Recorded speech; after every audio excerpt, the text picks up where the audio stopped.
Avant la volonté affichée par le comité pour la transition et la restauration des institutions de poursuivre l'aménagement de la route PK13 Pavé-Rail à l'abandon de plus belle lurette, les commerces et établissements scolaires se trouvant aux abords de cette voie, y compris les habitants de cette partie de l'agglomération de Libreville, souffraient le martyre.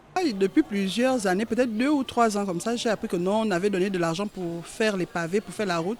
Mais à chaque fois que les engins arrivaient, même pas 2 ou 3 mois, ils repartent. À chaque fois qu'une société arrive, même pas 2 ou 3 mois, ils repartent. Mais comme vous voyez là, c'est pénible pour les enfants qui vont à l'école, pour nous qui sommes regardés. Moi, je suis commerçante. Depuis 2016 que j'ai ouvert cette école, nous rencontrons les mêmes difficultés routières.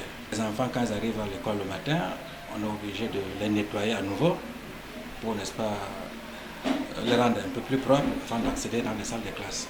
Désormais, c'est une lueur d'espoir qui naît, avec le lancement le 25 septembre dernier des travaux d'aménagement de ce linéaire avec l'appui technique de la Direction générale du génie civil.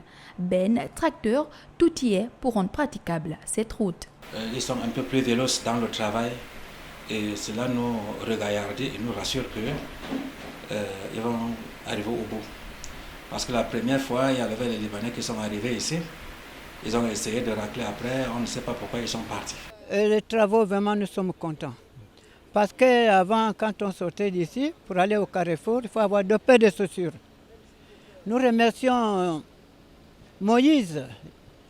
Ce n'est pas président de transition, non. Moi, je lui ai donné le nom de Moïse. Outre la route, le CDRI s'est également donné pour mission de reconstruire le complexe préscolaire de La Lala, situé dans le 5e arrondissement de la commune de Libreville.